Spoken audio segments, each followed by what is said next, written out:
Авторитет человека в обществе должен измеряться честным трудом, добросовестностью и патриотизмом, заявил президент во время вручения госнаград. В Индонезии женщина стала жертвой крокодила. В Токийском океанариуме проходит ежегодная необычная интерактивная выставка. Об этом и не только смотрите прямо сейчас. В студии работает Нурсултан Джакубеков. Здравствуйте.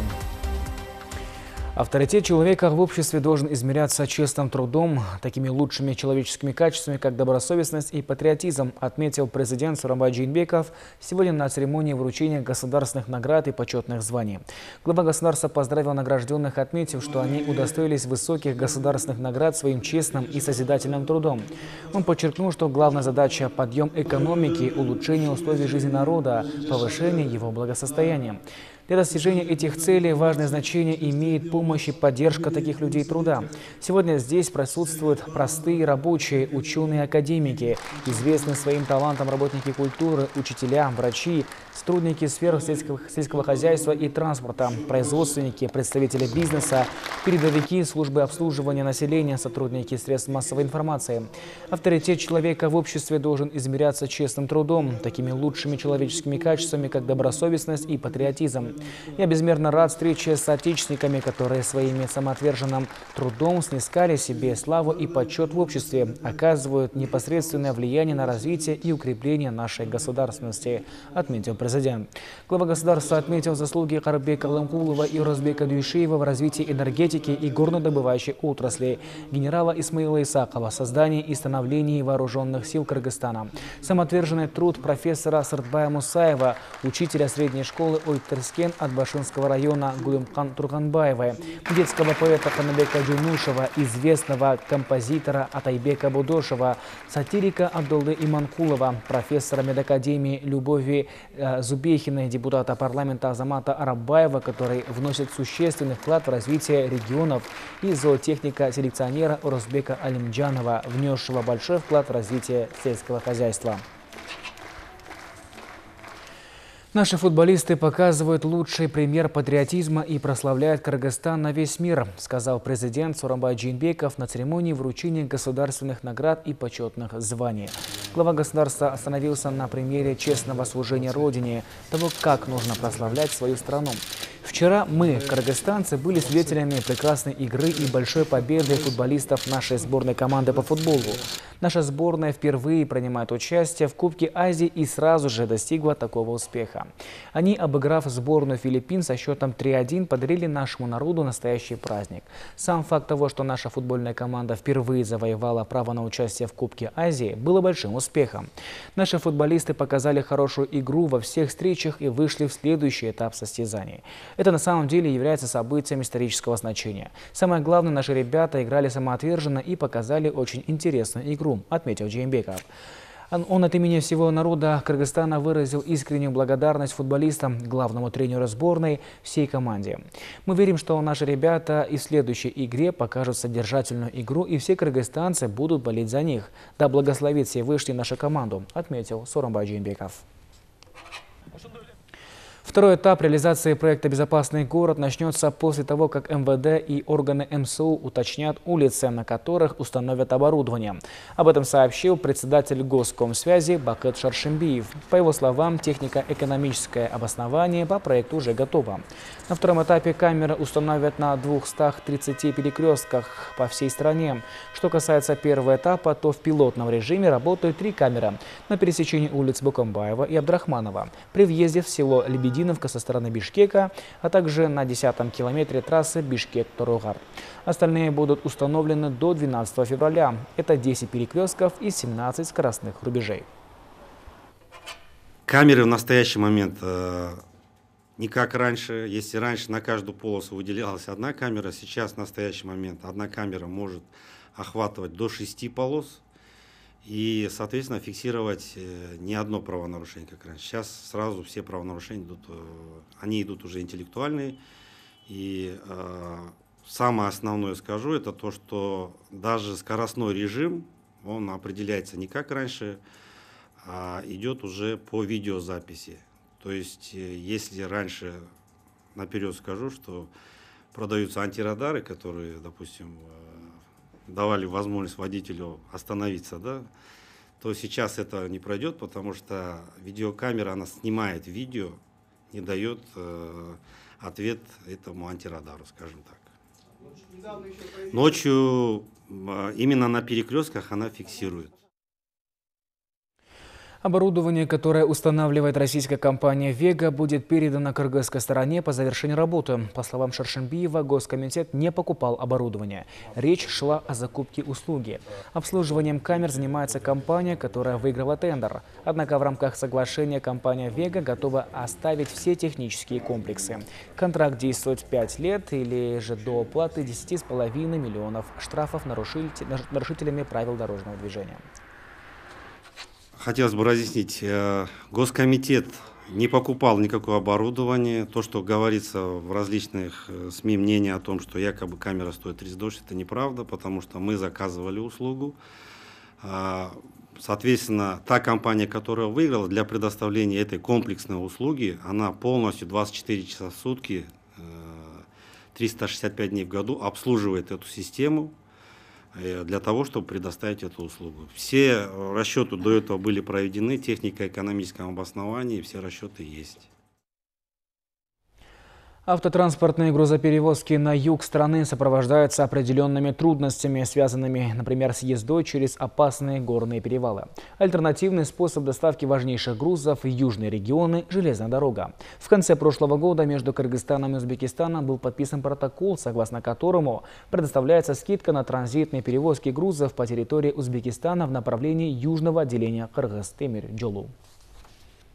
Железная дорога должна стать главным способом перевозки нефтепродуктов на юг страны и соседних государств, говорят представители нефтекомпаний. Это и дешевле, и экологичнее, и многотонные грузовики не будут портить дорожное полотно.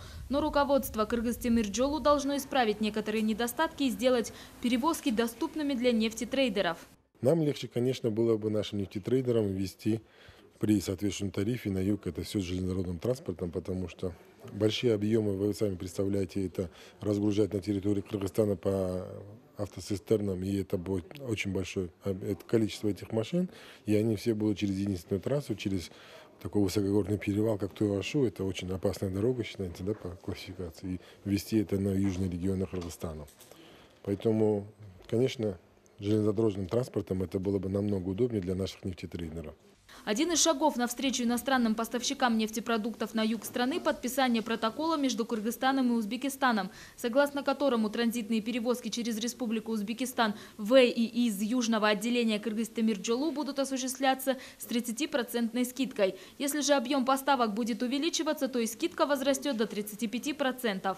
Нам удалось с осени 2018 года дать рост по объему грузоперевозок, которые составили порядка 170%. И на основании этого узбекские коллеги тоже пошли навстречу к нам и предоставили указанные скидки. Плюсы перевозимых грузов железной дорогой – это очевидно. Почему? Потому что прежде всего это сохранность грузов, полное поступление отчислений, которые проходят через железную дорогу в это бюджет. Такие условия, конечно же, выгодны поставщикам нефтепродуктов. «Газпром-нефтязия» в настоящий момент осуществляет отгрузку нефтепродуктов только в северный регион. Произошло это все потому, что отгрузка в южные регионы в предыдущие годы она была дороже, чем перевозка, допустим, из Бишкека в Ош автомобильным транспортом. Естественно, это накладывало определенную нагрузку на автомобильную дорогу, на покрытие асфальтовое. Поэтому то, что сейчас делает руководство Кыргыз-Темир-Жолу, это очень хорошая перспектива.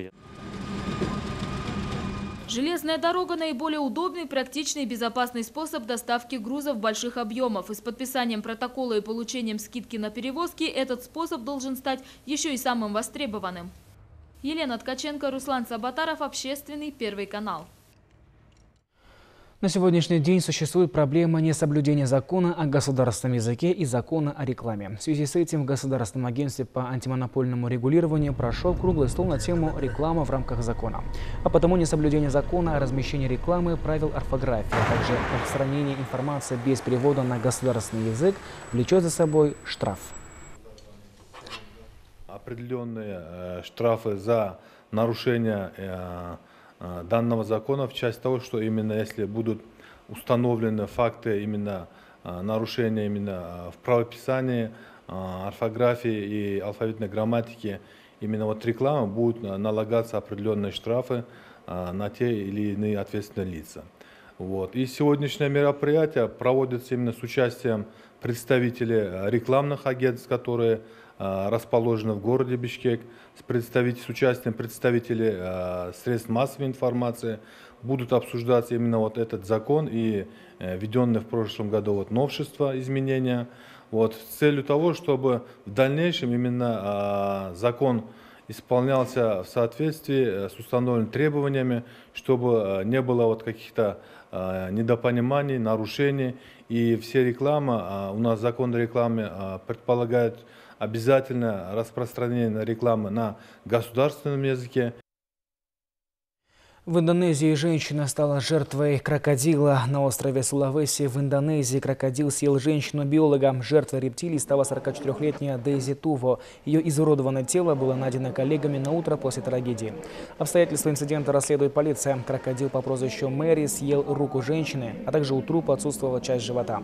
Гигантского крокодила усыпили и извлекли из вольера. В операции принимали участие десятки человек, включая военных и полицейских. Чтобы потрогать глубоководных существ, не обязательно погружаться в море. Это можно сделать и в Токийском океанариуме, который ежегодно проводит необычную интерактивную выставку. В Токийском океанариуме проходит интерактивная выставка «Удивительные глубоководные обитатели». Гости могут не только полюбоваться этими созданиями, но и прикоснуться к ним. Один из важнейших аспектов мероприятия – это то, что можно потрогать живых глубоководных существ. Например, крабов, креветок и мексин, которых недавно поймали. Возможность потрогать морских обитателей привлекает многих. Обычно мы не можем прикоснуться к глубоководным существам, поэтому я рада, что мои дети могут это сделать. Я тоже хочу их потрогать, но попробую в следующий раз. Морским существам было нелегко, но все прошло веселее, чем я ожидал. Океанариум занимает 3 верхних этажа одного из торговых центров. Здесь более 80 аквариумов, в которых обитает 37 тысяч рыб, рептилий и земноводных. Океанариум также содержит морских львов, пингвинов и других животных и птиц. Всего 750 видов. Интерактивная выставка продлится до 10 марта. Морских существ для нее собирали во время глубоководной экспедиции. Вера Черникова, Адилет Муратов, Общественный Первый канал. Клубничный тигренок, родившийся на Мальте, приехал в Стамбульский зоопарк. Клубничными называют золотых тигров. Это очень редкий светлый окрас, вызванный, как считается, рецессивным геном, укрепившимся в изолированных популяциях. Сотрудники зоопарка утверждают, что таких животных во всем мире не более 2 десятков. И к этому часу у нас пока все. Наши корреспонденты продолжают следить за событиями, происходящими в Кыргызстане и за рубежом. Эти и другие новости вы можете посмотреть на нашем сайте ktrk.kj и в других социальных сетях, таких как Facebook, Twitter и YouTube. Оставайтесь на Общественном Первом канале.